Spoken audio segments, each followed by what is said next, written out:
One piece anime അറബാസ്റ്റ സാഗയുടെ 16ാമത്തെയും അവസാനത്തെയും ഭാഗത്തിലേക്ക് സ്വാഗതം.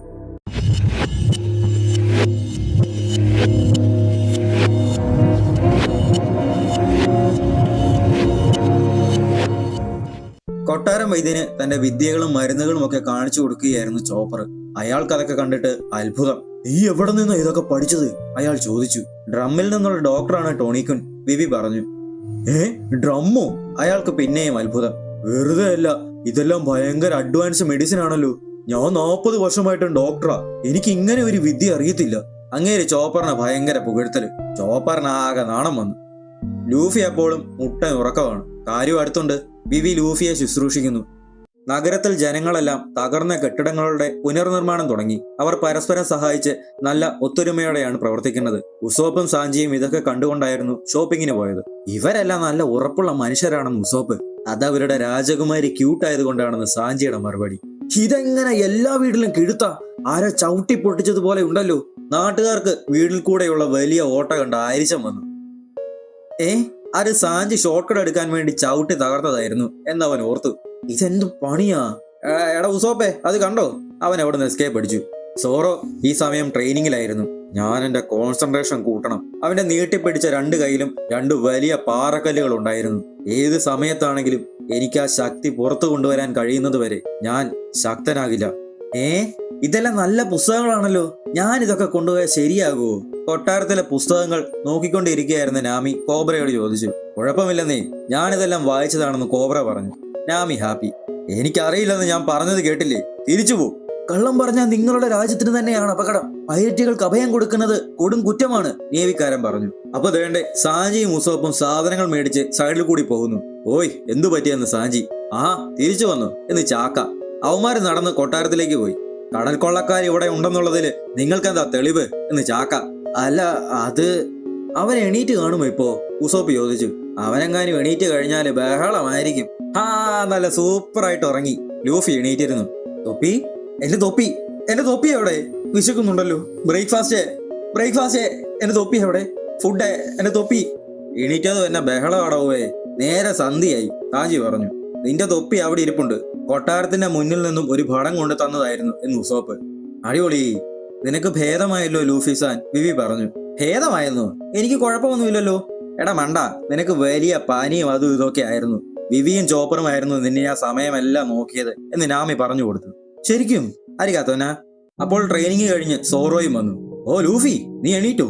ഓ സോറോ, കുറെ നാളായല്ലോ കണ്ടിട്ട്. കുറെ നാളായോ? എടാ തെണ്ടി, നീ പിന്നെയും ട്രെയിനിങ്ങിനാണെന്ന് പറഞ്ഞു പോയല്ലേ? ചോപ്പർ സോറോയ്ക്ക് നേരെ കലിപ്പ്. എന്തുവാ നിനക്കെന്നാ എന്ന് സോറോ. ഇല്ലെന്ന് പറഞ്ഞാ ഇല്ല, ഞാനാണ് ഷിപ്പിലെ ഡോക്ടർ. നിന്നോടാരാ ബാൻഡേജ് ഒക്കെ അഴിക്കാൻ പറഞ്ഞത്? അതൊക്കെ വെച്ച് അനങ്ങാൻ പറ്റില്ലെന്നേ. അനങ്ങാതിരിക്കാനാ? കുറെ നാളായാലോ. നീ 3 ദിവസം കിടന്നുറങ്ങിയതല്ലേ? അങ്ങനെ തോന്നുമെന്ന് ഉസോപ്പ് പറഞ്ഞു. 3 ദിവസമോ? ഞാൻ 3 ദിവസം കിടന്നുറങ്ങിയെന്നു. ലൂഫിക്ക് വിശ്വസിക്കാനായില്ല. അപ്പൊ എനിക്ക് 15 നേരം ഫുഡ് കഴിക്കാൻ പറ്റിയില്ല. ലൂഫി പെട്ടെന്ന് കണക്കൂട്ടി പറഞ്ഞു. ആഹാരക്കാരും വരുമ്പോ നിനക്ക് എവിടെ നിന്നാടാ ഇത്രയും ബുദ്ധി? രാമ ചോദിച്ചു. അത് ഒരു ദിവസം 5 നേരം വച്ചവൻ കൂട്ടിയത്. പെട്ടെന്ന് ഒരാൾ വാതിൽ തുറന്നു. ക്യാപ്റ്റൻ എണീറ്റെന്നാണല്ലോ ഞാൻ കേട്ടത്. ഡിന്നർ കഴിക്കാൻ സമയമാവുന്നതേ ഉള്ളൂ, അതുവരെ ഇച്ചിരി വെയിറ്റ് ചെയ്യണം. സോറോ അവരെ കണ്ട് ഞെട്ടിപ്പോയി. ഓ കുഴം പിടിച്ചേട്ടാ, നിങ്ങൾക്ക് ജീവൻ ഉണ്ടായിരുന്നോ എന്ന് ലൂഫി. ഇയാളെന്നാ ഈ ഡ്രസ്സൊക്കെ ഇട്ട്? അപ്പോൾ വിവി പറഞ്ഞു കൊടുത്തു. ഇത് ടെറാക്കോട്ടാസാനാണ്. ഇതാണ് ഇഗിരത്തിന്റെ ഭാര്യയും കൊട്ടാരത്തിലെ സേവകരുടെ ഹെഡും. വിവിസമായെയും എന്റെ ഭർത്താവിനെയും സഹായിച്ചതിന് നിങ്ങൾക്കെല്ലാം നന്ദി. ഇവരെന്നാ ഒരുപോലെ ഇരിക്കുന്നേ. നീ ഒത്തിരി കഴിക്കുമെന്നാ ഞാൻ അറിഞ്ഞത്. ഡിന്നർ വരെ ആ ഫ്രൂട്ടുകളും കഴിച്ച് വെയിറ്റ് ചെയ്യണേ. ഓക്കേ ചേച്ചി, എനിക്ക് 3 ദിവസത്തേക്കുള്ള ഫുഡ് വേണം കഴിക്കാൻ. തീർച്ചയായും. എന്റെ ജീവിതത്തിലെ 30 വർഷങ്ങൾ സെർവിങ്ങിനായി ഞാൻ സമർപ്പിച്ചതാണ്. ഒരു യുവാവിന്റെ വയറിന് മുന്നിൽ ഞാൻ തോൽക്കില്ല. അതുകൊണ്ട് മനസ്സ് നിറയുന്നത് വരെ കഴിക്കണം. ഫുഡിങ് തുടങ്ങി മൂട്ടാൻ തീറ്റ. ലൂഫി ഫുഡ് മൊത്തത്തിൽ വിഴുങ്ങുന്നു. ഇവർക്ക് അഭിമാനം എന്ന സാധനമില്ലേ? ഒരു രാജസരസിലിരുന്ന് കഴിക്കുമ്പോ ഒരു മര്യാദയൊക്കെ വേണ്ടേ? ഇതെന്നാ ബഹളമാ? ഭടന്മാര് പറഞ്ഞുപോയി. പാത്രം കാലിയാകുന്നു. ടെറാക്കോട്ട കുക്ക് ചെയ്യുന്നു. പെട്ടെന്ന് കഴിച്ചോ, അല്ലെങ്കിൽ എല്ലാം പോകുമെന്ന് സോറോ. അവൻ വായി വെക്കാൻ കൊണ്ടുപോയ ഫുഡ് ലൂഫി പിടിച്ചോണ്ട് പോയി. എടാ വേണ്ടി, എന്റെ പ്ലേറ്റിൽ നീ എടുത്തതെന്ന് ഉസോപ്പ് കലിപ്പ്. ഫുഡ് കയറിക്കുന്നടാ എന്ന് പറഞ്ഞ് നാമി ലൂഫി കിട്ട രീടി. ഇതൊക്കെ കണ്ട് ചോപ്പറും ആഹാരം വാരി വലിച്ചു വിഴുങ്ങി. നീ നോക്കിക്കോടാ ലൂഫി, ഇതിൽ ഞാൻ ടബാസ്കോ സ്റ്റാർ ഒഴിക്കും. ഉസോപ്പ് ഒനിഗിരിയിൽ അത് ഒഴിച്ചു. അപ്പം തന്നെ ലൂഫി അതെടുത്തു കൊണ്ടുപോയി വിഴുങ്ങി. ഹേ, നീ എവിടുന്നാ വന്നേ? അടിമയെന്ന് ഒട്ടകം അങ്ങോട്ട് വന്നു. ഈ ഡിഷിന്റെ പേരെന്താ? സാഞ്ചി കഴിച്ച ആഹാരത്തെക്കുറിച്ച് പഠിച്ചുകൊണ്ടേയിരുന്നു. വീണ്ടും വീണ്ടും ആഹാരം വന്നുകൊണ്ടേയിരുന്നു.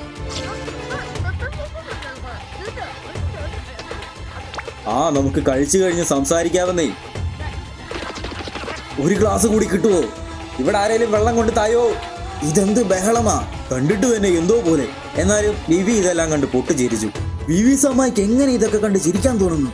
പക്ഷേ ഭടന്മാരും പൊട്ടിച്ചിരിക്കാൻ ആരംഭിച്ചു. എല്ലാവരും പാർട്ടി മൂഡ്, ചിരി, ആഘോഷം, സന്തോഷം.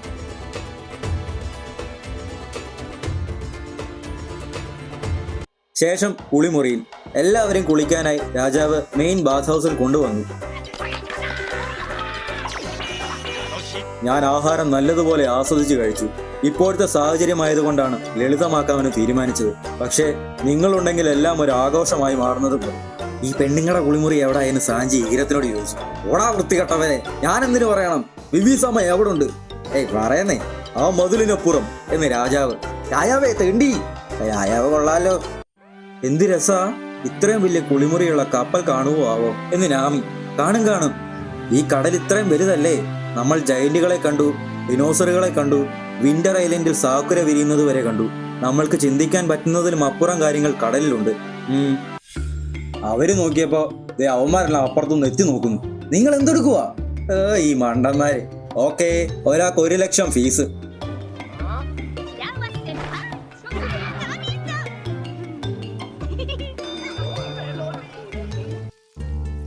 നിനക്കൊരു തീരുമാനത്തിലെത്താൻ കഴിയുന്നില്ല അല്ലേ? എന്താ? ഞങ്ങൾ ഇന്ന് രാത്രി ഇവിടെ നിന്ന് പോയാലോ എന്നാ ചിന്തിക്കുന്നത്, നാമി പറഞ്ഞു. ശരിക്കും? ഞങ്ങൾക്കിനി ഇവിടെ നിൽക്കാൻ ഒരു കാരണമില്ലല്ലോ. ഞങ്ങളെ പിടിക്കാനായി മിക്കവാറും നേവിക്കാരും തീരത്ത് കാണും. കപ്പൽ അപകടത്തിലാണ്. നന്ദിയുണ്ടേ ഞാരമ്പങ്ങളവൻ. അതല്ല ഞാൻ പറഞ്ഞത്, ഈ രാജ്യത്തെക്കുറിച്ചാണ്. ആ രാജാവ് അവർക്ക് മുന്നിൽ തല കുമ്പിട്ടു. ഓയ്, ഒരു രാജാവ് ഇങ്ങനെയൊക്കെ ചെയ്യുന്നത് ശരിയാണോ എന്ന് സോറോ. ഇത് ഗൗരവമേറിയ ഒരു കാര്യമാണ് കോബ്രാസമ. ഒരു രാജാവ് ആർക്കു മുന്നിലും തല കുമ്പിടാൻ പാടില്ല എന്ന് ഇഗരം അധികാരം കുപ്പായത്തിന് പുറമെ ധരിക്കുന്ന ഒരു കാര്യമാണ്. പക്ഷെ നമ്മളിപ്പോൾ കുളിമുറിയിലാണുള്ളത്. നഗ്നനായ രാജാവിന് ഇവിടെ പ്രസക്തിയില്ല. ഒരു പിതാവ് എന്ന നിലയ്ക്കും ഈ രാജ്യത്തിലെ പൗരൻ എന്ന നിലയ്ക്കും എന്റെ ഹൃദയത്തിനുള്ളിൽ നിന്നും നിങ്ങൾക്ക് നന്ദി പറയാൻ ഞാൻ ആഗ്രഹിക്കുന്നു. ഇന്ന് രാത്രിയോ? അതെ. ഇവിടെ നിന്ന് പോവാനോ? എനിക്കും അത് ശരിയാണെന്നാ തോന്നുന്നേ. ഇവിടെ നിൽക്കാൻ ഇനി കാരണമൊന്നുമില്ലല്ലോ എന്ന് സോറോ. അതെ, നേവി അടുത്തത് എന്ത് ചെയ്യുമെന്നറിയില്ല, സാഞ്ചിയും പറഞ്ഞു. ഓക്കെ ലൂഫി, നീ തീരുമാനമെടുക്ക് എന്ന് ഉസോപ്പ്. ഓക്കെ, കുറച്ചുകൂടി അലബാസ്റ്റ ഫുഡ് കഴിച്ചിട്ട് പോകാം. ഇപ്പൊ തന്നെ പോകാം. നമ്മൾ എന്ത് ചെയ്യും ഇഗരസാൻ? അവരോട് പറയണ്ടേ? ചാക്ക ചോദിച്ചു. തീർച്ചയായിട്ടും, പക്ഷേ ഇത് വലിയൊരു കാര്യമാണ്. അവർക്ക് ഈ ദ്വീപിൽ നിന്ന് സുരക്ഷിതമായി രക്ഷപ്പെടാനായാൽ മതിയായിരുന്നു. Roronoa Zoro bounty 60 million berry. Monkey D Luffy bounty 100 million berry. ഈ തരത്തിലുള്ള ബൗണ്ടി കാരണം നേവി HQ ഉറപ്പായും ആക്ഷൻ എടുക്കും. ഇനിയൊരു തിരിച്ചുപോക്കില്ല. ലൂഫി കുൻ, നിങ്ങൾ കടലിന്റെ 7 വാർലോഡുകളിൽ ഒരുവനെയാണ് കീഴ്പ്പെടുത്തിയിരിക്കുന്നത്. ഇഗരം ആ വാർത്ത അറിയിക്കാനായി ധൃതിയിലോടി. എന്നാൽ വാതിൽ തുറന്നു ചെന്നപ്പോൾ ഒറ്റയ്ക്കിരിക്കുന്ന വിവിയെ മാത്രമാണ് കണ്ടത്. വിവി സമ, അവരെവിടെ? ഇഗരം, എന്തു പറ്റി? ലൂഫിയും കൂട്ടരും എവിടെ പോയി? കടലിലേക്ക്. അവർ കടൽക്കൊള്ളക്കാരല്ലേ?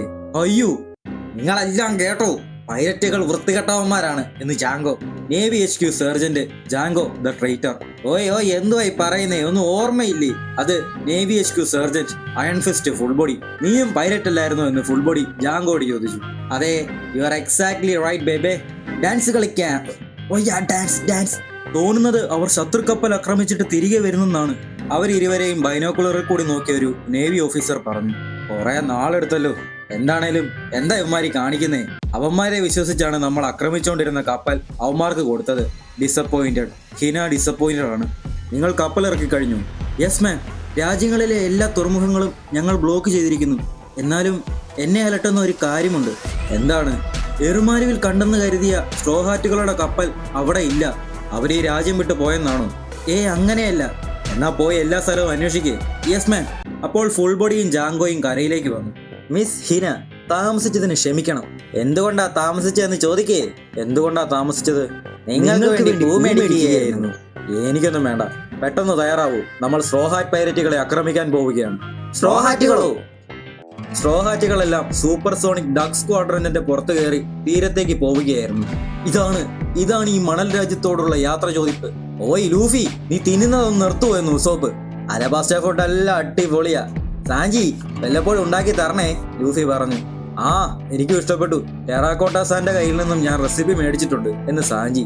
നാമി, നിനക്ക് വയ്യേ? ചോപ്പർ ചോദിച്ചു. നാമി വിഷമിച്ചിരിക്കുകയായിരുന്നു. നാമി, നീ വേണേൽ ഒരു പീസ് ചിക്കൻ എടുത്തു.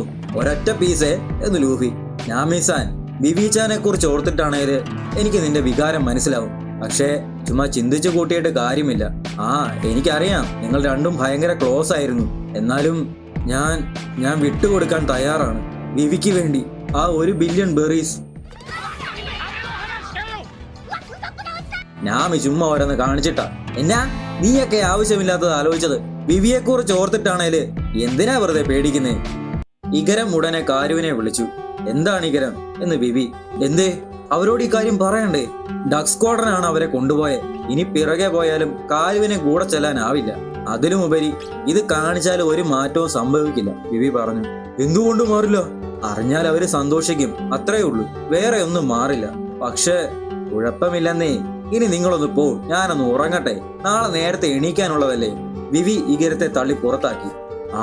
അതെ, നിങ്ങളുടെ ശബ്ദം ഈ രാജ്യത്തിലെ ജനങ്ങളെ എല്ലാം കേൾപ്പിക്കണം. ശരി. ഇഗരം വെളിയിൽ നിന്നപ്പോൾ ചാക്കയും അവിടേക്ക് വന്നു. ഇഗരം സാൻ, ഒരു പ്രശ്നമുണ്ട് ചാക്ക. എന്തു പറ്റി? അവളെന്താ ശാന്തമായിട്ടിരിക്കുന്നത്? എന്തോ വിചിത്രമായിട്ടുണ്ട്, ഇഗരം ചിന്തിച്ചു. വിവി ഉറങ്ങിയില്ലായിരുന്നു. ഒരു ശബ്ദവുമില്ല, അല്ലേ കാരു? കുറെ നാളായി ഇങ്ങനെ നിശബ്ദമായ രാത്രി കണ്ടിട്ട്. ഫ്രിഡ്ജുകളൻ രക്ഷപ്പെട്ടെന്ന് പറഞ്ഞ് അടികൂടുന്ന കുക്കും, എല്ലാ രാത്രിയും പരിശീലിക്കുന്ന സ്പോർട്സ്മാനും, ഉറക്കത്തിൽ തലേണ എടുത്തെറിയുന്ന നാവിഗേറ്ററും എല്ലാവരും പോയി. ലണ്ടൻ മുഷിയിൽ കോള് വന്നു. ആരാ വിളിക്കുന്നേ? ട്രാൻസ്പോണ്ടർ സ്നേഹിലുമായി വന്ന ഭടനോട് നാമി ചോദിച്ചു. ബോൺചാൻ എന്ന ഒരാളാണ് വിളിക്കുന്നത്, അയാൾ പറഞ്ഞു. ബോൺചാനോ? ആരാ അത്? അങ്ങനെ ആരെ അറിയത്തില്ലല്ലോ. പക്ഷെ അയാൾ നിങ്ങളുടെ കൂട്ടുകാരനാണെന്നാ പറയുന്നത്. ഞങ്ങളുടെ കൂട്ടുകാരനോ? സാഞ്ചി ഫോൺ എടുത്തു. ഹലോ, ഇത് ഞാൻ. അത് കേട്ടതും സാഞ്ചി ഫോൺ കട്ട് ചെയ്തു.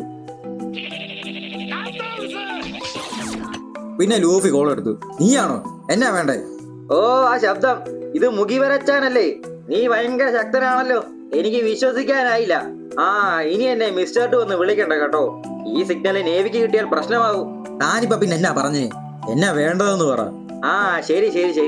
ഞാൻ നിങ്ങളുടെ കപ്പൽ അങ്ങ് എടുത്തായിരുന്നു കേട്ടോ. എടാ തെണ്ടി, കുഞ്ഞു കളിക്കുന്നു. നീ എവിടാടാ? ഉസോപ്പ് കരിപ്പ്. നിങ്ങളുടെ കപ്പലേല്. വൃത്തികെട്ടവനെ. അയ്യോ, നിങ്ങൾക്ക് തെറ്റി. നമ്മള് കൂട്ടുകാരല്ലേ? സാണ്ടോറ നദിയുടെ മുകൾ ഭാഗത്താണ് അവനുള്ളത്. അവനെ വിശ്വസിക്കാവോടെ? ഞങ്ങൾ ഒരു തവണ ഫ്രണ്ട്സ് ആയതാ. പക്ഷേ നിന്റെ കാര്യമാണെ നീ അവനുമായിട്ട് പിന്നെയും കമ്പനി കൂടുമെന്ന് സോറോ. പക്ഷെ പോകാതെ വേറെ വഴിയില്ലല്ലോ എന്ന് ചോപ്പർ. അതെ, അവന്റെ നമ്മുടെ കപ്പല്. നമ്മളെ പറ്റിക്കാൻ നോക്കിയാൽ അടിച്ച് ശരിയാക്കിയാൽ മതി എന്ന് സാഞ്ചിയും പറഞ്ഞു. കാര്യം തീരുമാനമായ സ്ഥിതിക്ക് പെട്ടെന്ന് തയ്യാറായിക്കോ. അപ്പോൾ വിവി അവരെ വിളിച്ചു. അവൾക്ക് എന്ത് ചെയ്യണമെന്ന് അറിയില്ലായിരുന്നു. ഇത് കേട്ടോ വിവി, ഞങ്ങൾ നിനക്ക് 12 മണിക്കൂർ സമയം തരാം. സാൻഡോറ നദിയിൽ നിന്നും ഗോയിങ്മേറി യാത്ര തിരിച്ചാൽ നാളെ കൃത്യം ഉച്ചയ്ക്ക് തന്നെ ഞങ്ങൾ കിഴക്കേറ്റത്ത് കപ്പൽ ഒരൊറ്റ തവണ അടുപ്പിക്കും. മിക്കവാറും അവിടെ നങ്കൂരമിടാൻ പറ്റില്ലായിരിക്കും. ഞങ്ങളുടെ കൂടെ നിനക്ക് ഇനിയും യാത്ര ചെയ്യണമെങ്കിൽ അപ്പോൾ മാത്രമേ നിനക്ക് കപ്പലിൽ കയറാൻ സാധിക്കൂ. അങ്ങനെ നടന്നാൽ നിന്നെ ഞങ്ങൾ സ്വീകരിക്കും. നീ ഒരു പൈലറ്റായി മാറുകയും ചെയ്യും, നാമി പറഞ്ഞു. നീ ഈ രാജ്യത്തിലെ രാജകുമാരി ആയതുകൊണ്ട് ഇങ്ങനെ നിന്നെ ഞങ്ങൾക്ക് ക്ഷണിക്കാനാവും എന്ന് സാഞ്ചി. വാ വിവി, നീ ഉറപ്പായിട്ടും വരണം. ഇപ്പൊ വാ. എന്റെ പൊന്നി ലൂഫിയോട് നിർത്തടി. എന്തുവാ? അവള് വരണമെന്നില്ലേ? എടാ അതല്ല, ഇത് വിവി സ്വയം തീരുമാനിക്കേണ്ടത്. നാളെ ഉച്ചയ്ക്ക് കാരുവിന്റെ കൂടെ കിഴക്കേ തീർത്ത് ചെല്ലാൻ 4 മണിക്കൂർ എടുക്കും. ഇവിടുന്ന് 8 മണിക്ക് പുറപ്പെട്ടാൽ സമയത്തിന് ചെല്ലാം. പൈലറ്റ് ആകുന്നതിനെ കുറിച്ച് ഞാൻ ചിന്തിച്ചിട്ട് കൂടിയില്ല. ഈ അവസരം മിസ്സാക്കിയാല് ഇതുപോലെ പിന്നീട് ഒരിക്കലും എന്റെ ജീവിതത്തിൽ നടക്കില്ല. രാജകുമാരി ആകുന്നത് നല്ലതാണെന്ന് ഞാൻ ഒരിക്കലും ചിന്തിച്ചിട്ടില്ല. റിബല്യൻ കഴിഞ്ഞതേ ഉള്ളതുകൊണ്ട് എന്റെ രാജ്യം ഒരു നിർണായക ഘട്ടത്തിലുമാണ്. ഞാൻ പോയാൽ നീയും വരും, ഇല്ലേ കാരു? നിനക്കെന്താണ് ഇഷ്ടം? ഞാൻ കാത്തിരിക്കുകയായിരുന്നു. കുറെ നാളായല്ലോ കണ്ടിട്ട്. സ്ട്രോഹാറ്റുകൾ ഗോയിങ്മേറിയുടെ അടുത്ത് ചെന്നപ്പോൾ ബോൺഗ്ലെ അവരെ സ്വീകരിച്ചു. സ്ട്രോഹാറ്റുകൾ സൂപ്പർസോണിക് ഡക്ക് സ്ക്വാഡ്രനെ യാത്ര പറഞ്ഞയച്ചു.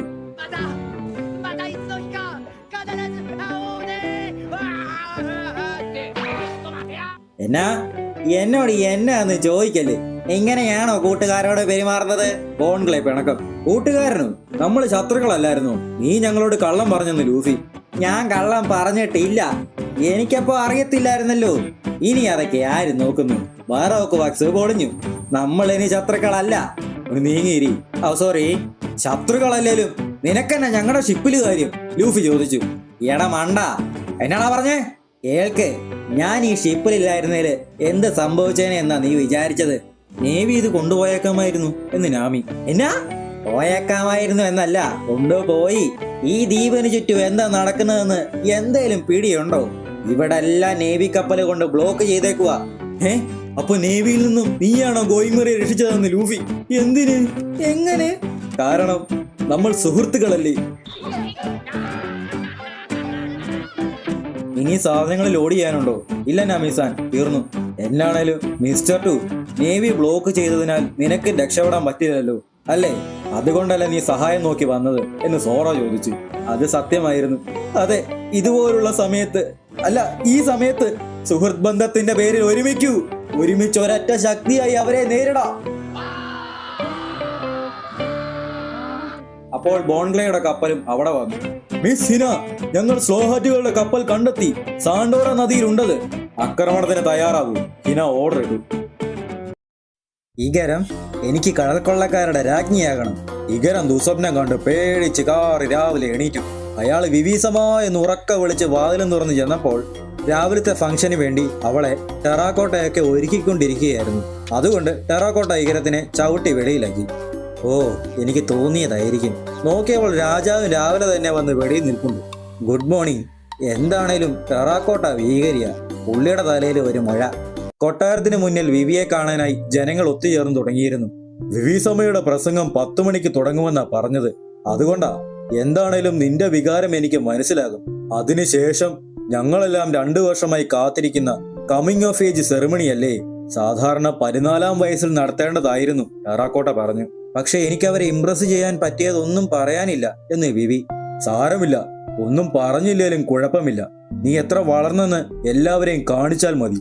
നീ പ്രായപൂർത്തിയായ ഒരു യുവതിയായെന്ന് കാണിക്കാനാണല്ലോ കമ്മിങ് ഓഫ് ഏജ് സെറിമണിയുടെ ഉദ്ദേശം തന്നെ. രാജകുമാരിയുടെ പ്രസംഗം ട്രാൻസ്പോണ്ടർ സ്റ്റൈൽ വഴി അറബാസ്റ്റ രാജ്യം മുഴുവൻ സംപ്രേഷണം ചെയ്യുമെന്നാണ് ഞാൻ അറിഞ്ഞത്. കടൽ തീരത്ത് ഒരു പോരാട്ടം ആരംഭിച്ചെന്നാ ഞാൻ കേട്ടത്. ഇത്രയും ആയ സ്ഥിതിക്ക് നമ്മൾക്കിനി ഇടപെടാനാവില്ല, ചാക്ക ഈഗരത്തിനോട് പറഞ്ഞു. നേവിക്കാർ ഗോയിങ്മരിക്ക് നേരെ പീരങ്കികൾ പൊട്ടിച്ചു. നാശം, പീരങ്കി കൊണ്ട വെടിവെക്കടാ, എന്നാലല്ലേ എനിക്ക് തിരിച്ചയക്കാൻ പറ്റൂ. വലിയ ചാട്ടൂളി പോലെയുള്ള ഇരുമ്പ് കമ്പികൾ വന്ന് മെറിയിൽ തറച്ചു കയറി. ഈ കമ്പി കാരണം കിഴുത്ത ഉണ്ടായാൽ കപ്പൽ മുങ്ങുമെന്ന് സാഞ്ചി. അവർ ഇരുവശങ്ങളിൽ നിന്നും ആക്രമണം തുടർന്നു. പിന്നെയും ചാട്ടൂളികൾ കുത്തിക്കയറി. ഓയ്, ഇതിൽ കൂടുതൽ എനിക്ക് കിഴുത്തി അടയ്ക്കാൻ പറ്റില്ല എന്ന് ചോപ്പർ. എന്തേലുമൊക്കെ ചെയ്യടാ, നാമി അലറി. ഒരു സൈഡിലെ അറ്റാക്ക് തടയാൻ തന്നെ ഇത്രയും പേര് വേണമെന്ന് സാഞ്ചി. സ്ട്രോഹാറ്റുകൾക്കെതിരെ 4 ദിശയിൽ നിന്നും 8 നേവി കപ്പലുകൾ അണിനിരന്നിരുന്നു. ക്രോസ് കോമ്പാറ്റ് ആയിരുന്നാലും നമ്മൾക്ക് എന്തെങ്കിലും ചെയ്യാമായിരുന്നു എന്ന് സോറോ. നമ്മളിവരെ ആക്രമിച്ചാലോ രക്ഷപ്പെടാൻ ശ്രമിച്ചാലോ അവന്മാർ ഈ ഫോർമേഷൻ മാറ്റും. ഗോയിങ് മെറി അവരുടെ എല്ലാം നടുക്ക് ലോക്കായിരുന്നു. ഇതാണ് ബ്ലാക്ക് കേജ് യൂണിറ്റിന്റെ speciality, black spear formation, Jango പറഞ്ഞു. നിനക്കൊന്നും ഇവര് തകർക്കാൻ പറ്റില്ലടാ എന്ന് ഫുൾ ബോഡിയും. ലൂഫി ജാങ്കോയെ കണ്ട് തിരിച്ചറിഞ്ഞു. ഓയ്, നീ ആ ഹിപ്നോട്ടിസ്റ്റ് അല്ലേ? നീ പൈലറ്റ് അല്ലായിരുന്നു എന്ന് ലൂഫി. മിണ്ടാതിരിയടാ, എനിക്ക് എന്റെ കാരണങ്ങളുണ്ടെന്ന് ജാങ്കോ. ഇടത്തു നിൽക്കുന്നവന് നല്ല പരിചയമുണ്ടെന്ന് സാജിയും ഓർത്തു. അവസാനം അവരെ കണ്ടെത്തി. ആ ഭ്രാന്തൻ കുക്കും കൂട്ടരും. ഇന്ന് ഞാൻ നിന്നെയൊക്കെ മൂക്കിക്കളയും. ഈ വളയത്തിൽ നോക്കൂ, ഞാനൊരു വട്ടനല്ലെന്ന് എല്ലാത്തിനെയും ഇന്ന് തെളിയിക്കും. ജാങ്കോ വളയം പുറത്തെടുത്തു. ഉസോബ് പീരങ്കി തിടുക്കത്തിൽ റെഡിയാക്കി. 1 2 ജാ. വെടികൊണ്ട് 2 കപ്പല് മുങ്ങിപ്പോയി.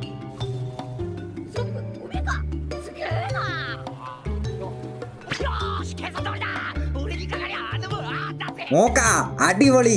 തെക്കേ വശത്തെ 2 കപ്പല് മുങ്ങി. അവിടെ രക്ഷപ്പെടാമെന്ന് ബോൺഗ്ലേ പറഞ്ഞു. അപ്പോൾ ബോൺഗ്ലയുടെ ആൾക്കാർ വിളിച്ചു പറഞ്ഞു, ബോൺഗ്ലേ സമ പ്രശ്നമുണ്ട്, ആ ബ്ലാക്ക് കേജ് വന്നിട്ടുണ്ടേ. അത് കേട്ട് ബോൺഗ്ലേ ഞെട്ടിപ്പോയി. ആരാത്? ബ്ലാക്ക് കേജ് ഹീന, നേവി എസ്ക്യൂലെ ക്യാപ്റ്റനാ. അവളുടെ ജൂറിസ്ഡിക്ഷനിലാ ഈ ഏരിയ വരുന്നത്. അവള് മുട്ട സീന. പെട്ടെന്ന് രക്ഷപ്പെടാൻ നോക്കാം. നമ്മളുടെ ആക്രമണം ഏറ്റെന്ന് തോന്നുന്നു എന്ന് ഹിന പറഞ്ഞു. ബ്ലാക്ക് കേജ് ഫോർമേഷൻ കൊണ്ട് തകർക്കാനാവാത്ത കപ്പലുകളില്ല എന്നൊരു ഓഫീസർ. ഒത്തിരി അങ്ങ് പൊങ്ങേണ്ട. ഇതുപോലുള്ള ആൾക്കാരെ നേരിടുമ്പോൾ അവരെ കുറച്ച് കാണുന്നത് അപകടം വിളിച്ചു വരുത്തും, ഹിന പറഞ്ഞു. അവരുടെ അടുത്ത് നമ്മൾ എത്തുമ്പോൾ നിങ്ങൾ പിറകിൽ നിന്നാൽ മതി, അല്ലെങ്കിൽ നിങ്ങൾ എന്റെ വഴിയിൽ കയറും. അതെനിക്കിഷ്ടമില്ല. നിങ്ങൾ എന്നെ കാണിക്കണേ, നമ്മൾക്ക് പോകേണ്ടേ എന്ന് ബോൺഗ്ലേ ചോദിച്ചു. തെക്ക് വഴി എസ്കേപ്പ് ചെയ്താൽ പരിക്ക് കുറച്ച് രക്ഷപ്പെടാം. കപ്പലിന്റെ ഗതി മാറ്റിയില്ലേല് അവര് നമ്മളെ പിടികൂടും, അത് ഉറപ്പാ. നിനക്ക് പോകണേ പൊക്കോ, ഞങ്ങൾക്ക് പറ്റില്ല, ലൂഫി പറഞ്ഞു. പറ്റില്ലെന്നോ? അതല്ല. ഉച്ചയ്ക്ക് കിഴക്കേ തീരത്ത് ഞങ്ങൾക്കൊരു കൂടിക്കാഴ്ചയുണ്ട്. കറങ്ങിപ്പോകാൻ ഞങ്ങൾക്ക് സമയമില്ല, അതുകൊണ്ട് നേരെ തന്നെ പോണം, നാമി പറഞ്ഞു. ആ, എന്താ അസംബന്ധം? നിങ്ങളുടെ ജീവനേക്കാളും വിലയുള്ള നിധി വല്ലതും ഉണ്ടോ അവിടെ? എന്നാ പോയി ചാവ്. ഞങ്ങൾ കൂട്ടുകാരിയെ പിക്കപ്പ് ചെയ്യാൻ പോവാ. അത് കേട്ട് ബോൺഗ്ലെ മരച്ച് നിന്നുപോയി. അപ്പോ നിങ്ങളുടെ സുഹൃത്തിന് വേണ്ടിയായിരുന്നു? ജനങ്ങളെല്ലാം കൊട്ടാരത്തിന് മുന്നിൽ വിവിയെ കാണാനായി ഒത്തുചേർന്നു. രാജാവ് വിവിയെ കാണാനായി അവളുടെ മുറിയിൽ വന്നു. അദ്ദേഹത്തിന് അവളെ കണ്ട അത്ഭുതം. കാരണം ഒരുങ്ങിക്കഴിഞ്ഞ് വിവിയെ കാണാൻ അവളുടെ അമ്മയെ പോലെ തന്നെയായിരുന്നു. ദയവായി ഇവിടെ ഇരുന്നാലും പാപ്പ. അല്ല പിതാവേ, ഇകരം, പ്രധാനപ്പെട്ട ഒരു കാര്യം നിങ്ങളോട് സംസാരിക്കാനുണ്ട്. ഒളിച്ചോടുന്നത് ബോൺഗ്ലയുടെ സ്റ്റൈലല്ല. തന്റെ സുഹൃത്തിനെ പിക്കപ്പ് ചെയ്യാൻ ജീവൻ പണയപ്പെടുത്തുന്ന സുഹൃത്തുക്കളെ ഉപേക്ഷിച്ചാൽ നാളെ നമ്മൾക്ക് ആഹാരം ആസ്വദിക്കാനാകുമോ? അവന്മാരെല്ലാം ഞെട്ടി. എല്ലാവരും കേട്ടോ, സ്ട്രോഹാറ്റുകളും. എനിക്ക് പറയാനുള്ളത് ശ്രദ്ധയോടെ കേൾക്കുക. ബോൺഗ്ലെയുടെ കപ്പൽ ഗോയിങ്മെറയിൽ നിന്നും വേറെ വഴിക്ക് യാത്ര തിരിച്ചു. മിസ് ഹിന, അവർ വേർപിരിഞ്ഞു. താറാവ് ഷിപ്പ് തെക്കോട്ട് പോകുന്നു, ബൈനോക്കുലറിൽ കൂടി നോക്കിയ ഒരു ഓഫീസർ പറഞ്ഞു. ആ താറാവ് ഡീക്കോയ് ആയിരിക്കുമെന്ന് ഹിന. അല്ല, ശരിക്കും സ്ട്രോഹാറ്റുകളെല്ലാം ആ ഷിപ്പിലാണുള്ളത്. ആ ആട് ഷിപ്പാണ് ഡീക്കോയ്. ഹിന ബൈനോക്കുലറിൽ കൂടി നോക്കിയപ്പോൾ താറാവ് ഷിപ്പിൽ ലൂഫിയെയും കണ്ടു. ഉടനെ തന്നെ അവരെ ഫോളോ ചെയ്യാൻ ഹിന ഓർഡർ ഇട്ടു. മറൈൻ കപ്പലുകളെല്ലാം അവർക്ക് പിറകെ വേഗം കുതിച്ചു. പക്ഷേ ബോൺഗ്ലെയുടെ ഷിപ്പിന് രക്ഷപ്പെടാനായില്ല. നേവിക്കാർ അവരെ വളയം ചെയ്തു. 3 മിനിറ്റ്. ആക്രമിക്കാൻ തയ്യാറാകൂ. നിങ്ങൾ അന്വേഷിക്കുന്ന സ്ട്രോഹാറ്റ്, അത് ബോൺഗ്ലെയും കൂട്ടരും രൂപം മാറിയതായിരുന്നു. പറ്റിച്ചേ. മിസ് ഹിന, ആ ആടുകപ്പൽ കിഴക്കോട്ട് പോകുന്നു എന്നൊരു ഓഫീസർ. എന്താ? ബോൺഗ്ലെ പൊട്ടിച്ചിരിച്ചു. പറ്റിക്കപ്പെട്ടു വല്യടാ. ആൾമാറാട്ടത്തിൽ ഞങ്ങൾ എക്സ്പേർട്ടുകളാണ്. മുഗീച്ചാന്റെ കൂട്ടുകാരാണ് ഞങ്ങൾ. ഒരു പുരുഷനായി നിനക്ക് തെറ്റായി ജീവിക്കാം, ഒരു സ്ത്രീയായി നിനക്ക് തെറ്റായി ജീവിക്കാം. അവസാനം ഇതെല്ലാം മനുഷ്യജീവിതത്തിന്റെ ഒരു വഴി മാത്രമാണ്. ഈ നീല ആകാശത്തിന് കീഴിൽ നാം വേർപിരിഞ്ഞേക്കാം, പക്ഷെ ഒക്കാമക്കൻബോ എന്നും വിജയത്തിനായി പ്രവർത്തിക്കും. ബൈ ബോൺഗ്ലെ. ആ വാക്കുകൾ കേട്ട് ക്രൂമേറ്റുകൾ കരഞ്ഞുപോയി. എന്റെ നേർക്ക് വാ. അപമാനകരം. മറീനുകൾ അവർക്ക് നേരെ പീരങ്കി പൊട്ടിച്ചു. സ്ട്രോഹാറ്റുകൾക്ക് ദൂരത്തു നിന്നും ഇത് കണ്ടു നിൽക്കാനേ ആയുള്ളൂ. അവരുടെ കപ്പലിൽ ചാട്ടൂടുകൾ തറച്ചു കയറി. ബോൺഗ്ലെയും സുഹൃത്തുക്കളും സ്വന്തം ജീവൻ പണയപ്പെടുത്തി ആക്രമിക്കാനായി കുതിച്ചു. അവർ മറൈൻ കപ്പലുകൾ പീരങ്കി വിട്ട് തകർക്കാൻ തുടങ്ങി. ബോൺചാൻ, ഞങ്ങൾ ഒരിക്കലും നിന്നെ മറക്കില്ല. അവർ കരഞ്ഞുപോയി.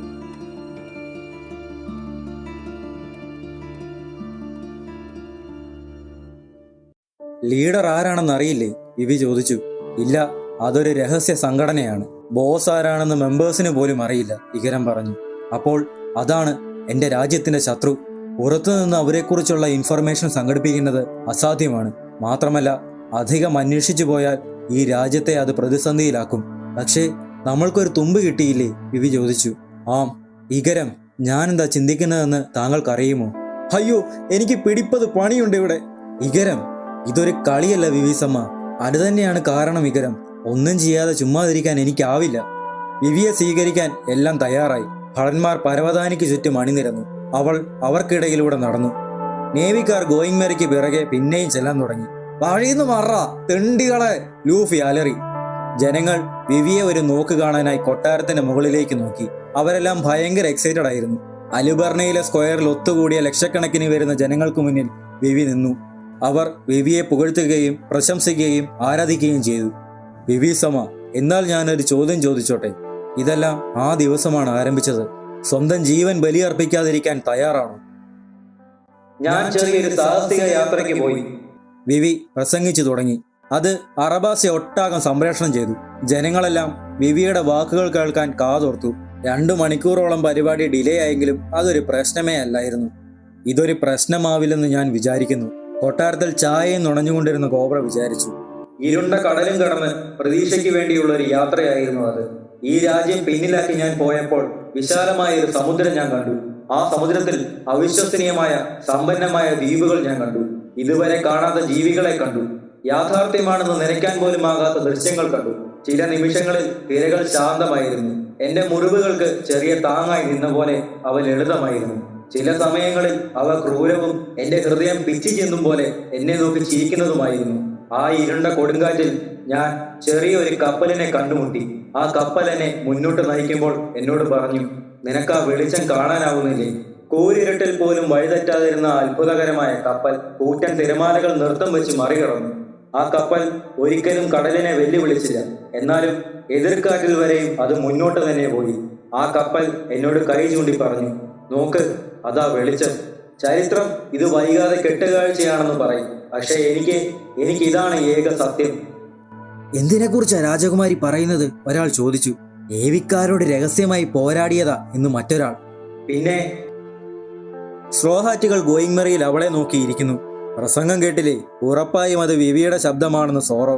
അലിബർണയിൽ നടക്കുന്ന സെറിമണി ബ്രോഡ്കാസ്റ്റ് ചെയ്യുന്നതാണത്. ഇങ്ങോട്ട് വരില്ലെന്ന് അവൾ നേരത്തെ തീരുമാനിച്ചിരുന്നു എന്ന് സാഞ്ചിയും പറഞ്ഞു. അല്ല, അത് വിവിയുടെ ശബ്ദമായിട്ട് തോന്നിയെന്നേ ഉള്ളെന്ന് ലൂഫി. ഇതല്ലേ ടമറസ്ക് എന്ന സ്ഥലം? അതെ, പോകാം, ഉച്ച കഴിഞ്ഞെന്ന് സാഞ്ചി പറഞ്ഞു. അവള് വരാതിരിക്കാൻ ഒരു വഴിയുമില്ലെന്നേ. അങ്ങോട്ട് ഇറങ്ങിച്ചെന്ന് നോക്കിയാലോ? അവൾ ഉറപ്പായും ഇവിടെ കാണും. ലൂഫി വിട്ടുകൊടുത്തില്ല. എടാ, പ്രശ്നമുണ്ട്, നേവി പിന്നെയും പിറകെ വരുവാണെന്ന് ഉസോപ്പ് പെട്ടെന്ന് പറഞ്ഞു. അവർ പെട്ടെന്ന് യാത്ര തിരിക്കാൻ തയ്യാറായി. മതി ലൂഫി, നമ്മളെപ്പോലെയല്ല അവളുടെ കാര്യം. ജനങ്ങളെല്ലാം കണ്ടത് വിശ്വസിക്കാനവരെ നിൽക്കുകയായിരുന്നു. എന്ത് കുന്തമായി ഇവിടെ നടക്കുന്നേ? അവരെല്ലാം ബഹളം വെക്കാൻ തുടങ്ങി. മുഖം കാണിക്ക്, ഇത് രാജകുമാരി അല്ല, വേറെ ആരോ ആണ്. ഇഗരം വിവിയുടെ വേഷം കെട്ടി വന്ന് നിൽക്കുകയായിരുന്നു. ഇഗരത്തെ കളഞ്ഞിട്ട് രാജകുമാരിയെ കൊണ്ടുവാ.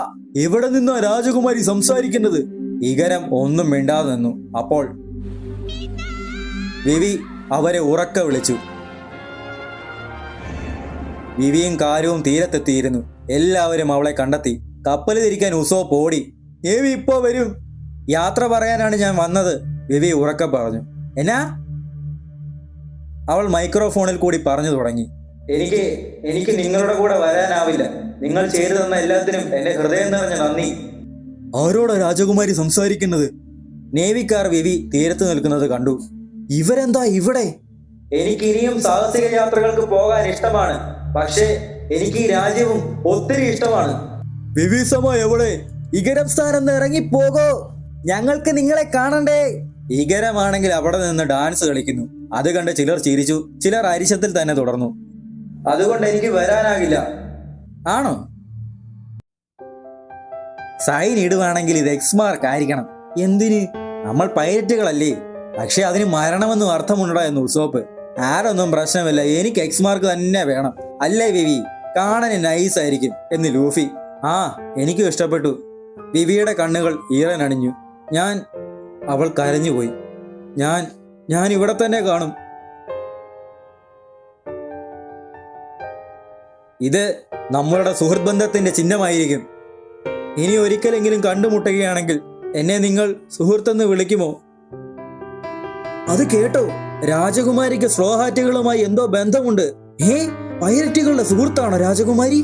ലൂഫി പെട്ടെന്ന് അലറാൻ പോയി. എന്നാൽ നാമി ഉടനെ അവന്റെ വായ പൊത്തി നിലത്തടിച്ചു. മറുപടി കൊടുക്കരുത്. നേവി വിവിയെ കണ്ടിട്ടുണ്ട്. അവൾക്ക് നമ്മളുമായിട്ട് ബന്ധമുണ്ടെന്നറിഞ്ഞാൽ അവളൊരു ക്രിമിനലായി മാറും. ഒന്നും പറയാതെ തന്നെ നമുക്ക് പിരിയാം. വിവി അവിടെ നിന്ന് കരഞ്ഞു.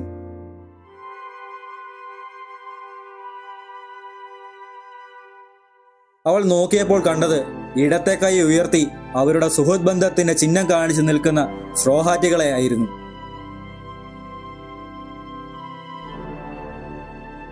ഇനി എന്തൊക്കെ തന്നെ സംഭവിച്ചാലും നമ്മളുടെ ഇടത്തെ കൈയിലുള്ള ഈ സാധനമാണ് നമ്മളുടെ സുഹൃത്ത് ബന്ധത്തിന്റെ ചിഹ്നം. നേവി ഗോയിങ് മെറിക്ക് പിറകെ വെച്ചു പിടിച്ചു. അവർ പീരങ്കികൾ പൊട്ടിച്ചു. അതൊന്നും വകവയ്ക്കാതെ സ്ട്രോഹാറ്റുകൾ കൈ ഉയർത്തിപ്പിടിച്ചു നിന്നു.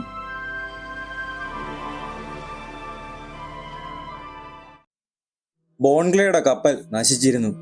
അതെ, ഞങ്ങളൊരു ഷിപ്പ് തകർത്തു. ഒരു ബറോക്ക് വക്സ് ഏജന്റ് ബോൺഗ്ലയുടെ കപ്പൽ. പക്ഷേ രണ്ടാമത്തെ കപ്പൽ, നേവിക്കാർ അവരെയെല്ലാം അറസ്റ്റ് ചെയ്തിരുന്നു. ആ വില കുറഞ്ഞ ട്രിക്കിന് ഞാൻ വീണെന്നോർക്കുമ്പോൾ ഹിന സ്മോക്കറിനോട് പറഞ്ഞു. അവര് രക്ഷപ്പെടാൻ മിടുക്കന്മാരാണ് എന്ന് സ്മോക്കർ. പെട്ടെന്ന് ബോൺഗ്ലയിലെ ക്രൂവിലെ ഒരുത്തൻ ഓഫീസറിനെ തട്ടിയിട്ട് വാളുമായി ഹിനയെ ആക്രമിക്കാൻ കുതിച്ചു. അയാൾ ആക്രമിച്ചു. അവൾ നിസ്സാരമായി ഒഴിഞ്ഞു മാറി. എന്നിട്ട് കുയ്യോ, കണ്ടിട്ട് കുളിരി പോരുന്നു. കേജ് ഫ്രൂട്ടിന്റെ ശക്തി കണ്ടു. ആ ശരീരത്തിൽ തൊടുന്നതെല്ലാം ലോക്കാവും. അവൾ അയാളെ ലോക്കാക്കി നിലത്തിട്ടു. ഒരു ഇരുമ്പ് പൂട്ട് പോലെ ആയിരുന്നു അത്. എനിക്ക് നിന്നോട് ദേഷ്യമാണ് സ്മോക്കർ ക്വീൻ. എന്തുകൊണ്ടാണാവോ? കാരണം സ്ട്രോ ഹാറ്റുകൾക്ക് രക്ഷപ്പെടാനായതിൽ നിനക്ക് സന്തോഷമുള്ളതുപോലെ. എനിക്കോ? എന്തിന്? ആർക്കറിയാം. അലുബർണയിൽ രാജാവ് കോബ്ര ജനങ്ങളോട് സംസാരിക്കുകയായിരുന്നു. അദ്ദേഹം ജനങ്ങളുടെ ഹൃദയം തിരിച്ചു പിടിച്ചു എന്ന് തന്നെ പറയാം. ചാക്ക പെല്ലിനായി അവന്റെ കുഴിമാടത്തിൽ പൂക്കൾ അർപ്പിച്ചു. അവൻ പെല്ലിൽ അഭിമാനിച്ചിരുന്നു. നേവിക്കാർ ഗോയിങ്മെറിക്ക് നേരെ പീരങ്കി പൊട്ടിച്ചുകൊണ്ട് തന്നെ ഇരുന്നു. വിവിയും കാര്യവും അവർ ചക്രവാളത്തിൽ മറയുന്നത് നോക്കി തീർത്തു നിൽക്കുന്നു. യൂബയിൽ ടോട്ടോ പൊട്ടിച്ചിരിച്ചു. എന്താണ് ടോട്ടോ സാൻ, സ്പീച്ച് കേട്ടപ്പോൾ മുതൽ താങ്കൾ ചിരിക്കുകയാണല്ലോ? നാട്ടുകാർ ചോദിച്ചു. അതൊരു രഹസ്യവാ, എന്താണെന്ന് ഞാൻ പറയില്ലെന്ന് ടോട്ടോ പറഞ്ഞു. അതെന്താ അത്? ടോട്ടോ മുകളിൽ ആകാശത്തിലേക്ക് നോക്കി പറഞ്ഞു. ശ്രദ്ധിച്ചു പോണേ ലൂഫി ക്വീൻ. യൂബയിലെ വെള്ളം കുടിക്കാനായി ഒരിക്കൽ തിരിച്ചു വരണേ. ആൾക്കാർക്കൊന്നും മനസ്സിലായില്ല. അവരെല്ലാം യൂബയുടെ പുനർനിർമ്മാണം ആരംഭിച്ചു. കുങ്ഫു ജുഗോങ്ങൾ അവരുടെ ട്രെയിനിങ് തുടർന്നു. കത്രിക എന്ന് നാമി വിളിച്ച വലിയ ഞണ്ടും സേഫ് ആയിരുന്നു. രാജ്യത്തിലെ ജനങ്ങളെല്ലാം കൂട്ടായി ഒരുമയോടെ പ്രവർത്തിച്ച് നശിച്ചു പോയതും പുനർനിർമ്മാണം വേണ്ടതുമായ നഗരങ്ങളെ സഹായിക്കാൻ തയ്യാറായി. അവിടേക്ക് ആവശ്യമുള്ള സഹായങ്ങൾ അവർ ചെയ്തു. സാണ്ടോറയുടെ കനാലുകളും ശരിയാക്കാൻ തീരുമാനമായി. ക്രോക്കഡൈലിന്റെ റെയിൻഡിനേഴ്സ് എന്ന കാസിനോ കൂട്ടിപ്പോയി. അടിമ എന്ന ഒട്ടകത്തിന് കൊട്ടാരത്തിൽ സ്പെഷ്യൽ ട്രീറ്റ്മെന്റും സൂപ്പർസോണിക് ഡഗ് സ്ക്വാഡനിൽ ചേരാനുള്ള അവസരവും ലഭിച്ചു. സുഖജീവിതം. മരുഭൂമിയിൽ എവിടെയോ ചികിത്സ ലഭിച്ചതിന് ശേഷം അയാൾ ആ ചെറിയ ആശുപത്രിയിൽ നിന്നും യാത്രയായി. നേവിക്കാർ ഗോയിങ്മെറിയെ ആക്രമിച്ചുകൊണ്ട് തന്നെ ഇരുന്നു. അവർക്ക് നല്ല സ്പീഡാണല്ലോ എന്ന് ലൂഫി. അതല്ല, നമ്മളെ ഷിപ്പിന്റെ സ്പീഡ് കുറയുന്നതാ, സാഞ്ചി പറഞ്ഞു. അകത്ത് വെള്ളം കയറുന്നുണ്ട്, ഇങ്ങനെ നമുക്ക് രക്ഷപ്പെടാനാവില്ല എന്ന് നാമിയും. ഉസോപ്പും ചോപ്പറും ധൃതിയിൽ കിഴുത്ത എല്ലാം അടയ്ക്കാൻ നോക്കുവാണ്. 3 കപ്പല്. ഇവന്മാരെ നേരിടാതെ വേറെ വഴിയില്ല. അതോ, ഉസോപ്പ് അതെല്ലാം സൂക്ഷിക്കാൻ പറഞ്ഞു. പിന്നെ ആവശ്യം വരുമത്രേ. ഇതെന്തിനാ? ഇതിന്റെ ആവശ്യമില്ല, ഇത് കളയണോ? നേവിക്കാർ നോക്കിയപ്പോൾ അവന്മാർക്ക് നേരെ ആ ഇരുമ്പ് ചാട്ടൂളുകളെല്ലാം പറന്നു വരുന്നു. അതെല്ലാം ചെന്ന് അവന്മാരുടെ കപ്പലിൽ തറച്ചിരുന്നു. ലൂഫിയാണെങ്കിൽ ഒന്നും നോക്കാതെ അതെല്ലാം എടുത്തെറിഞ്ഞതായിരുന്നു. നേവിക്കപ്പലെല്ലാം തകർന്നുപോയി. ആ സാഹചര്യം സ്ട്രോ ഹാറ്റുകളെല്ലാം മുതലെടുത്തു, രക്ഷപ്പെട്ടു. കടൽ തീരത്തു നിന്നും ബിവി തിരികെ പോകാൻ തീരുമാനിച്ചു. വാ, തിരിച്ച് അലുബർണയിലേക്ക് പോകാൻ കാര്യു. അവർ യാത്ര തിരിച്ചു. എന്റെ അഡ്വഞ്ചർ തീർന്നെങ്കിലും അലബാസ്റ്റ പുനർനിർമ്മിക്കുക എന്ന വെല്ലുവിളി എന്റെ മുന്നിൽ കാത്തിരിക്കുന്നുണ്ട്. ഇപ്പോൾ കടലിൽ ദിശ തെറ്റി അലഞ്ഞു നടക്കുന്ന ഒരു ചെറിയ കപ്പൽ പോലെയാണ് അറബാസ്റ്റ. പക്ഷേ എത്ര വലിയ തിരമാലയെ നേരിടേണ്ടി വന്നാലും ഞങ്ങളുടെ വീര്യം കെടില്ല. വഴിതെറ്റാതെ ഞങ്ങൾ മുന്നോട്ട് തന്നെ പോകും. അതെ, ആ അത്ഭുതകരമായ ചെറിയ കപ്പലിനെ പോലെ തന്നെ നമ്മൾ ഉറപ്പായും അവരെ ഒരിക്കൽ കൂടി കാണും, അല്ലേ കാര്യു? താഷികി വെളിയിൽ വന്ന് സ്മോക്കറിനെ വിളിച്ചു. താഷികി, നിന്റെ കാലിന് ഇപ്പോൾ എങ്ങനെയുണ്ട്? കുഴപ്പമില്ല. സ്മോക്കറിന്റെ അടുത്ത് മേശയിൽ ലൂഫിയുടെയും സോറോയുടെയും ബൗണ്ടി പോസ്റ്ററുകൾ ഉണ്ടായിരുന്നു. ഞാനിത് കണ്ടിരുന്നു, താഷികി പറഞ്ഞു. അവർക്ക് ഈ സംഖ്യകളൊന്നും വലിയ അത്ഭുതമായിരിക്കില്ല. അവന്റെ സ്പോർട്സ്മാൻ കൂട്ടുകാരൻ ചെയ്തതെന്താണെന്ന് നിനക്കറിയുമോ? അവൻ വിസ്കി പീക്കിൽ വെച്ച് 100 ബൗണ്ടി ഹണ്ടേഴ്സിനെ കൊന്നു. അതിലുമുപരി അലുബർണയിൽ വെച്ച് ഡാസ് ബോനസിനെയും അവൻ വെട്ടിയിട്ടു. ഡാസ്? അസാസിനും? ടാഷിക്ക് ഞെട്ടി. അയാൾ വെസ്റ്റ് ബ്ലൂവിലെ ഒരു ബൗണ്ടി ഹണ്ടർ ആയിരുന്നു. അസാസിനായിട്ടാണ് അറിയപ്പെട്ടത്. പക്ഷേ മിസ്റ്റർ വൺ എന്ന പേരിലായിരുന്നു ബറോക്ക് വർക്സിൽ പ്രവർത്തിച്ചത്. എന്താണേലും ക്രോക്കഡൈലിന് കീഴിൽ ഇത്രയും പ്രസിദ്ധരായ ആളുകൾ ഉണ്ടായിരുന്നു എന്നതൊരു വലിയ കാര്യമാണ്. പക്ഷേ അവര് തോറ്റു. ഇനി സ്ലോഹാറ്റുകളുമായി നമ്മൾക്ക് പിന്നീട് ഒരിക്കൽ കൂട്ടിമുട്ടാം. നേവി പിറകെ വരുന്നത് നിർത്തിയെന്നാ തോന്നുന്നേ എന്ന് സോറോ. പക്ഷെ കപ്പലിൽ ആകപ്പാടെ ഞരക്കങ്ങളുടെയും മൂളക്കങ്ങളുടെയും ശബ്ദം. അവര് പോയല്ലോ, എന്നാലും ഞരക്കത്തിന്റെ ശബ്ദം കൂടി. നിനക്കൊക്കെ ഇതെന്നാ പ്രശ്നം? നിന്റെയൊക്കെ കൂടെ അവള് വരണമെന്നുണ്ടായിരുന്നേല് ബലം പ്രയോഗിച്ചു കൊണ്ടുവരണമായിരുന്നു.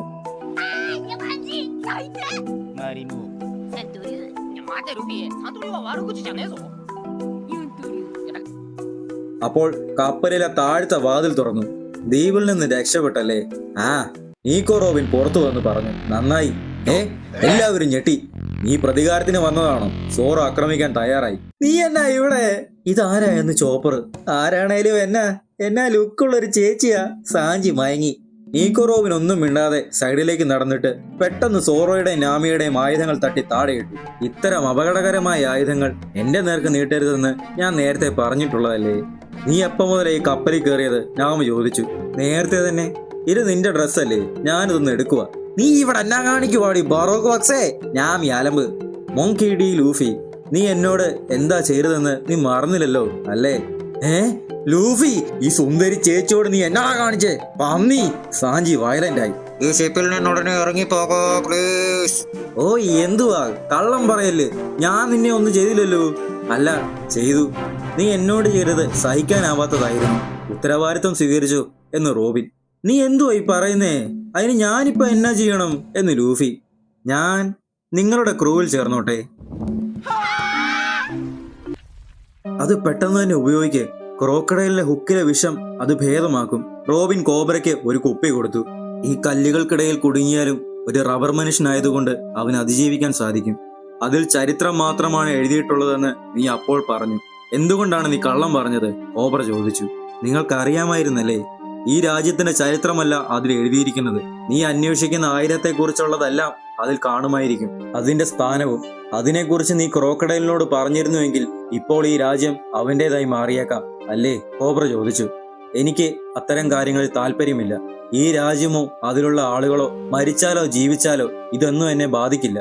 തുടക്കം മുതലേ ഞാൻ അയാൾക്ക് ആയുധം കൊടുക്കാൻ താല്പര്യപ്പെട്ടിരുന്നില്ല, റോബിൻ പറഞ്ഞു. എനിക്ക് മനസ്സിലാകുന്നില്ല. പിന്നെ നീ എന്തിനിവിടെ വന്നു? പ്രതീക്ഷിക്കുന്നതും വിശ്വസിക്കുന്നതും രണ്ടും രണ്ട് കാര്യങ്ങളാണ്. ഞാൻ അന്വേഷിച്ചത് റിയോ പോണഗ്ലിഫ് മാത്രമാണ്. പോണഗ്ലിഫുകളിൽ യഥാർത്ഥ ചരിത്രം പറയുന്ന കല്ല്. അവ ഈ ലോകം മുഴുവൻ ചിതറിക്കിടക്കുകയാണ്. അതാണ് റിയോ പോണഗ്ലിഫ്, യഥാർത്ഥ ചരിത്രം. അതുകൊണ്ട് നീ എന്താണ് ഉദ്ദേശിക്കുന്നത്? കോബ്ര ചോദിച്ചു. ഞാൻ തോറ്റു പിന്മാറുന്നു. അതിനുവേണ്ടി ഞാൻ 20 വർഷക്കാലം തിരഞ്ഞു.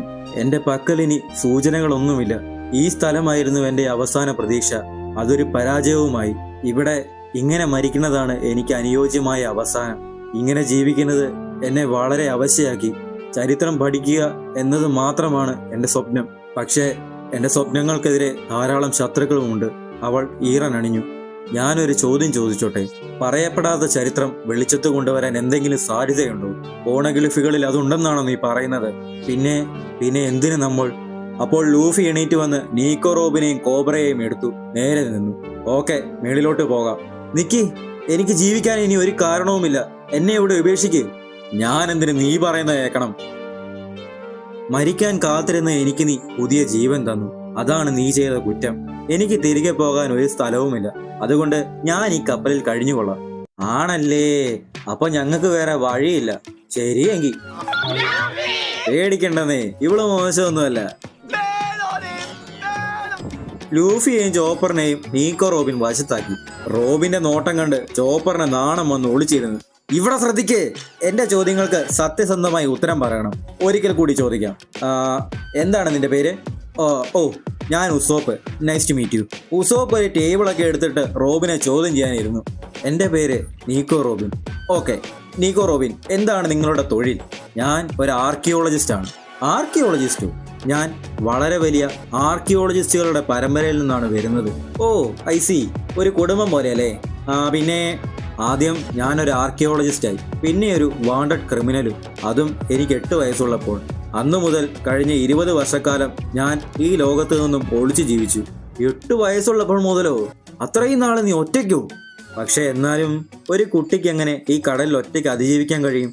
അതുകൊണ്ട് സ്വയം രക്ഷയ്ക്ക് വേണ്ടിയും എന്റെ ലക്ഷ്യത്തിന് വേണ്ടിയും ഞാൻ പല സംഘങ്ങളുടെയും കൂടെ ചേർന്നു.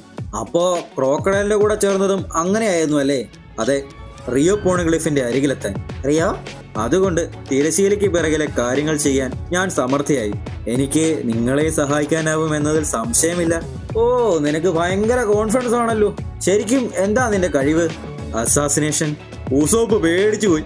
ലൂഫി, ഇവൾ അപകടകാരിയാണെന്നതിൽ ഇൻവെസ്റ്റിഗേഷൻ അവസാനിച്ചിരിക്കുന്നു. എന്നാൽ ലൂഫിയും ചോപ്പറും ഫുള്ളും ജോളി. എല്ലാം കേൾക്കുന്നുണ്ടോ തേണ്ടി? അപ്പോൾ നാമി ആഞ്ഞ് കാല് ചവിട്ടി. കഷ്ടം തന്നെ ഉസോപ്പെ. ഇതുകൊണ്ടൊന്നും അവൾ സത്യം പറയില്ല.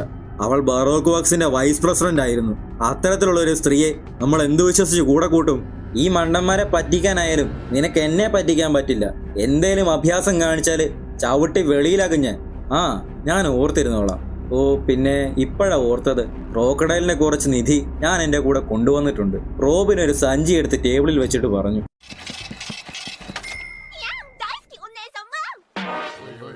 നാമി അവള് വശീകരിച്ചു. ഇതാ പിശാചിന്റെ ട്രിക്കാ. ആ പെണ്ണ് പറഞ്ഞതുപോലെ നാമി കേട്ടു. അപ്പോൾ അന്തരീക്ഷത്തിൽ ഹൃദയം പടർന്നു. ഓ പ്രണയം, ഒഴുകുന്ന പ്രണയം. അതിലോളം വെച്ച് ഒഴുകി നടക്കുന്ന കരിഞ്ഞുണങ്ങിയൊരു ശിഖരമാണ് ഞാൻ. നിന്റെ സൗന്ദര്യമാകുന്ന ഇടിമിന്നലാൽ കരിഞ്ഞുപോയൊരു ശിഖരമാണ് ഞാൻ. നിനക്കൊരു സ്നാക്ക്? ഓ അരികാത്തോ. ഇവൻ ഇങ്ങനെയൊക്കെ കാണിക്കും എന്ന് സോറോ. തുടക്കം മുതലേ ഇവന്റെ കാര്യം ഉപേക്ഷിച്ചതാ എന്ന് ഉസോപ്പും. എന്താണേലും നമ്മൾ രണ്ടുപേരും വ്യതിചലിക്കാൻ പാടില്ല ഉസോപ്പെ. തീർച്ചയായും മാണ്ടന്മാര്. ഓ ഉസോപ്പേ.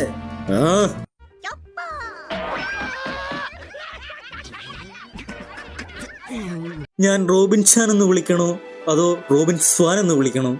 സോറ ഇതെല്ലാം കണ്ട് മനസ്സുമടുത്ത് കയറിപ്പോയി. അത് കണ്ട് റോബിന് എണീറ്റു. അരെ ഇതെവിടെ പോവാ? അവൾ എന്ത് അടിപൊളിയാ. നാമിസാനിൽ നിന്നും വ്യത്യസ്തമായ ഒരു മുതിർന്ന ആകർഷണ ശക്തി. അവിടെ പിണങ്ങി നിന്ന സോറയുടെ അടുത്തുകൂടി അവൾ മുകളിലേക്ക് നടന്നു. സോറ വലിയ മൈൻഡൊന്നും ചെയ്തില്ല. ഈ ഷിപ്പ് കൊള്ളാം. എപ്പോഴും ഇങ്ങനെ തന്നെയാണോ? അതെ. ഓ റോബിൻ ചിരിച്ചു കാണിച്ചു. ഇവളുടെ ഉദ്ദേശം എന്നാ? നീക്കോ റോബിൻ ഗോയിങ് മെറിയുടെ മുന്നിൽ ചെന്നിരുന്നു. നാവിഗേറ്റർ, യാത്രയിൽ കുഴപ്പമൊന്നുമില്ലല്ലോ അല്ലേ? കാറ്റ്, കാലാവസ്ഥ ഒരു പ്രശ്നവുമില്ല റോബിൻ ചേച്ചി. സ്ട്രോ ഹാറ്റുകൾ ഗോയിങ് മെറിയിൽ അവരുടെ യാത്ര തുടർന്നു. ശേഷം കുഴിമാടത്തിൽ. എന്റെ കുഴിമാടം